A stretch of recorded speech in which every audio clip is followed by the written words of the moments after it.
ሰላም ጤና ይስጥልን የተከበራችሁና የተወደዳችሁ የቻናሌ ቤተሰቦች እንደምናላችሁልኝ ሰላም ለእናንተ ይሁን መልካም ለተሰንበት እመኝላችኋለሁ እጅግ የተከበራችሁና የተወደዳችሁ የቻናሌ ተከታታዮች እነሆ የዕለቱን አዳዲስ መረጃዎችን ይዤ ብቅ ብያለሁ እስከ ዝግጅቴ ፍጻሜ ድረስ አብራችሁኝ እንድትቆዩ በአክብሮት እጠይቃለሁ ባለፉት ሁለት ቀናት ቪዲዮ ቫይራል እየወጣ አይደለም ላይክ ማድረጋችሁንና ኮሜንት መስጠታችሁን አትርሱ ሁልጊዜም የምታደርጉትን ድጋፍ ሳላመሰግን አላልፍም እነሆ ዛሬ አሜሪካና ኢራን የሆርሙዝ ሰርጥ ተከፍቷል ካሉ በኋላ የቃላት ጦርነቱ በአሜሪካና በኢራን መካከል ተጣጥፎ ቀጥሏል ኢራን መልሼ የሆርሙዝን ሰርጥ ልዘጋው ነው ስትል ዛሬ ማምሻውን አስጠንቅቃለች ለመሆኑ ለምንድነው ኢራን ይሄንን ዛቻ ያመጣችው የሚለውን መረጃ ወደ እናንተ አደርሳለሁ በተጨማሪም ኢራንና አሜሪካ የተስማሙባቸው ነጥቦች ዶናልድ ትራምፕ የሆነ ነገር ይናገራል ኢራን ይሄ አይደለም ትክክለኛው ይሄ ነው እያለች ነውና ሁለቱ በምን ላይ እንደሚገኙ ይሄንም ጨምሬ ነገራችሁ ይሆናል በተያዘ ዜና ብሪክስ በመባል የሚታወቀውና የአሜሪካን ዶላር በመጣል የራሳቸውን ገንዘብ ለማተም የተሰባሰቡት 10 ሀገራት ዛሬ አዲስ ሲስተም አውጥተናል ሲሉ አሜሪካን አስቆጥተዋል በዚህም የሶስተኛው ዓለም ጦርነት ሊነሳ ይችላል የሚል ስጋት እየመጣ ነው የተከበራችሁና የተወደዳችሁ የቻናሌ ተከታታዮች ለመሆኑ ይሄ ምንድነው ጉዳቱ ጥቅሙስ ምንድነው የሚለውንም እንመለከታለን ሀገራችን ኢትዮጵያም በዚህ ድርጅት ውስጥ ተካታለች በሌላ በኩል ሂዝቦላ የሊባኖስን መንግስትና ፕሬዝዳንቱን በጥብቅ አስጠንቅቋል ከእስራኤል ጋር የሰላም ድርድር የሚባል እውቅና መስጠት የሚባል ነገር ሊኖር አይገባም ይሄ ከሆነ ግን ዋጋ ተከፍላለህ እያለ ነው እንዲሁም ኢራን በድብቅ ያስፈራራቻቸው መሆኑን የተነገረው ይሄ ሊባኖስን ፕሬዝዳንት እስራኤልም ያዘችውን ግዛት ለቃ እንድትወጣ ጥያቄ ቀርቧል አሁን ወደ መጀመሪያው ቪዲዮ ነው ማነው ወደ መጀመሪያው መልእክት ነው ማልፈው የተከበራችሁና የተወደዳችሁ የቻናሌ ተከታታዮች እንግዲህ እንደሚታወቀው ኦልሞስት 40 ምናምን ቀን አልፎታል በኢራንና በእስራኤል አሜሪካ ይደረግ የነበረው ጦርነት ከተጀመረ ፌብሩዋሪ 28 ነው የተጀመረ ከዛን ጊዜ ጀምሮ በጣም በርካታ መረጃዎችን ስንዘግብ ቆይተናል ሌሎችም ተመሳሳይ ቻናሎች መረጃዎችን ወደ እናንተ ሲያቀርቡ ቆይተዋል ለመሆኑ በመጀመሪያ ኢራንና አሜሪካ ያልተግባቡበት ነጥብ ምንድነው የነበረ ካልን አሜሪካ የጠየቀቻቸው ጥያቄዎች ነበሩ አሜሪካ የኢራን የኒኩሌር ጣቢያ የማብላያ እንትኗ በሙሉ ተነቅሎ እንዲወድቅ እንዲፈራረስ ትፈልጋለች ኢራን ይሄ ለሁሉም ሀገራት የተፈቀደ ስለሆነ እኔ መብቴ ሊጣስ አይገባም ትላለች እስራኤልና አሜሪካ እንዲሁም ምዕራባውያን ሀገሮች በኋላ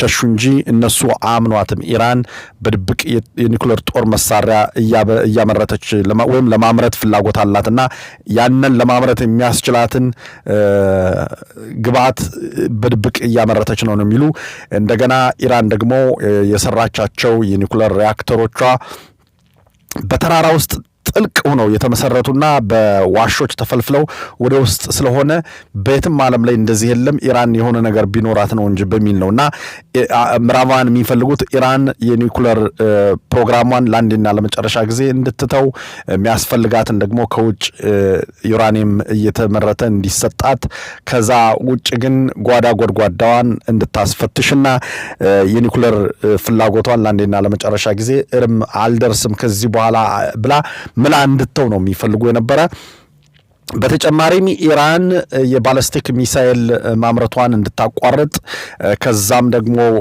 ሲቀጥል ሊሚትድ የሆነ ብቻ ለሰልፍ ዲፌንስ ወይም ራሷን ለመከላከል የሚያስችላትን የባሊስቲክ ሚሳኤል ካልሆነ በስተቀር ይሄ ሌሎቹን ሀገሮችን ምደበድብበትና ከሌሎቹ ጋር የምትዋጋበት የባሊስቲክ ሚሳኤል መኖር የለበትም የሚል ነው ሁለተኛው በሶስተኛ ደረጃ ደግሞ ኢራን የምታስታጥቃቸውን የአጋሮች ስትል የመጠራቸውንና ሌሎቹ ደግሞ አክሰስ ኦፍ ኢቪል ይሄ የሽብር ድርጅቶች የሽብር አጋሮች እያሉ የሚጠሯቸውን እነሱን እንዳትረዳ ስልጣና መሳሪያ እንዳትሰጥ የሚጠይቅ ነበርና ሲደራደሩ ከዚህ ኢራን ያለችው ምንድነው I will never surrender የሰራውትን ይሄን ካሁን በፊት ያመረትኩትን የዩራኒየም ንጥረ ነገር በፍጹም በምንም ይሁን በምን አሳልፌ ለአሜሪካ አልሰጥም።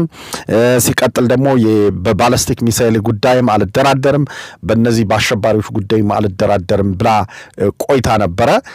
እንግዲህ ዛሬ ዶናልድ ትራምፕ መጥተው እንደተናገሩት ወይም እንደነገሩን ከሆነ ኢራን የሆርሙዝን ሰርጥ ለመክፈት ተስማምታለች።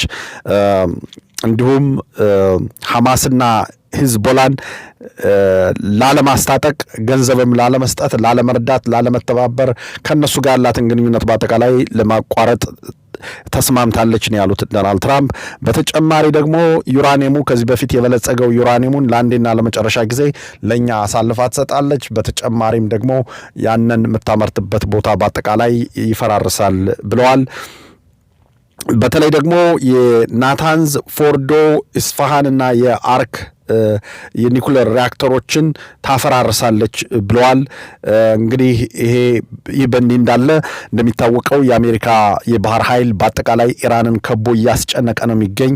ወደ ኢራን የሚገባም ሆነ የሚወጣ መርከብ የለም። ምክንያቱም አሜሪካ በባህር ኃይሏ 100% ተቆጣጥረዋለች፣ ዘግተዋለች።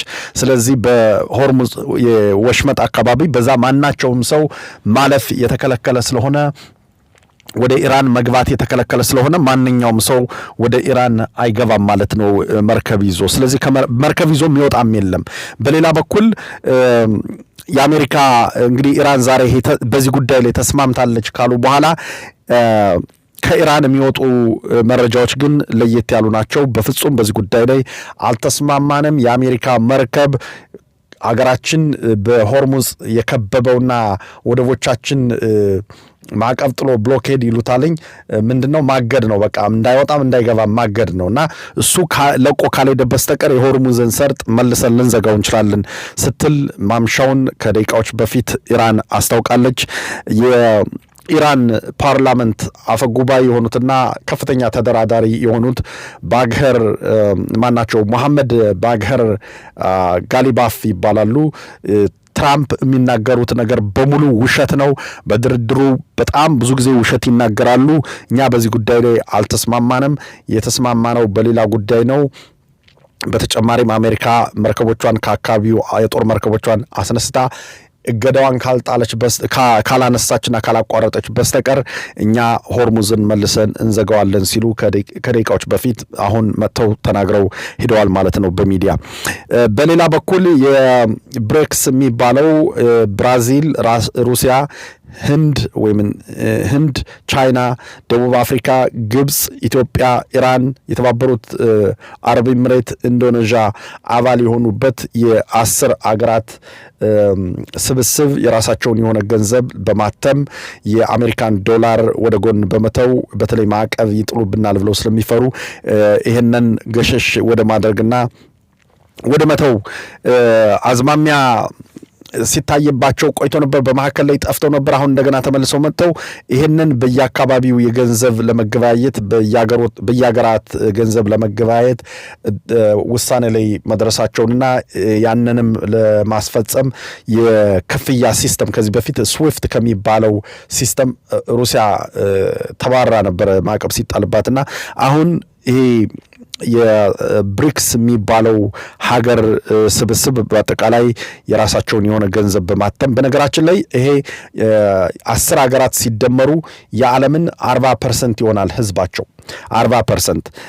ከዛ በኋላ ደግሞ ህንድና ቻይና ራሱ በሁለቱ ትላልቅ ሀገሮች ናቸውና በዛ ላይ ትላልቅ ሀገሮች እንደ ግብጽ፣ ኢትዮጵያ፣ ኢንዶኔዥያ ምናምን በጣም ግዙፍ የሆነ ህዝብ ያላቸው ሀገሮች ናቸው። እነ ብራዚል 32% የሚሆነውን የዓለምን ጂዲፒ የሚቆጣጠሩ ሀገራት ስለሆኑ በጣም ከፍተኛ የሆነ ነውና በአሜሪካ ዶላር ላይ ጉዳት ያመጣል ተብሎ ነው የሚታሰበው። እንግዲህ አሜሪካ ይህን በቀላል የምትመለከተው ነገር አይሆንም። ምክንያቱም ፓወሯን ቀምቶ ከእጇ እንደመውሰድ ስለሆነ አሜሪካ ምናልባት በዚህ ጉዳይ ላይ እርምጃ ትወስዳለች ተብሎ ይጠበቃል። በሌላ በኩል የመጨረሻው ዘገባዊ ሂዝቦላ የሊባኖስን ፕሬዚደንት ጆሴፍ ኦንን አስጠንቅቋል። ከእስራኤል ጋር የሰላም ዘላቂ የሆነ የሰላም ስምምነት የሚባል ነገር በፍጹም እንዳታስበው፣ ይህንን ካደረግክ እርምጃ እንወስዳለን ሲል ዛሬ አስጠንቅቋለኝ። እንግዲህ የሊባኖስ መንግስት በመጪው ቀናት በአሜሪካ አደራዳሪነት በዚህ በዋሽንግተን መጥተው ድርድር በማድረግና ከእስራኤል ጋር ዘላቂ የሆነ የሰላም ስምምነት ያደርጋሉ ተብሎ እየተጠበቀ ባለበት ሁኔታ ሊባኖስ ፕሬዝዳንቷን እያስፈራራው ነው የሚገኘው ሂዝቦላ እስከ አፍንጫው ድረስ የታጠቀ ድርጅት ነው። እንግዲህ እንደሚታወቀው ሌላ ደግሞ እስራኤል ለቃ አካባቢዋን እንድትወጣ ተጠይቋለኝ። ኢራንን በድብቅ እያስፈራራች መሆኗን የተነገረ። ስለዚህ ፕሬዝዳንቱ የመንታና ተንጋላ ሞተች እንዲሉ ከመካከል ችግር ውስጥ ናቸው። በሌላ መረጃ መለሳለሁ። መልካም ቆይታ።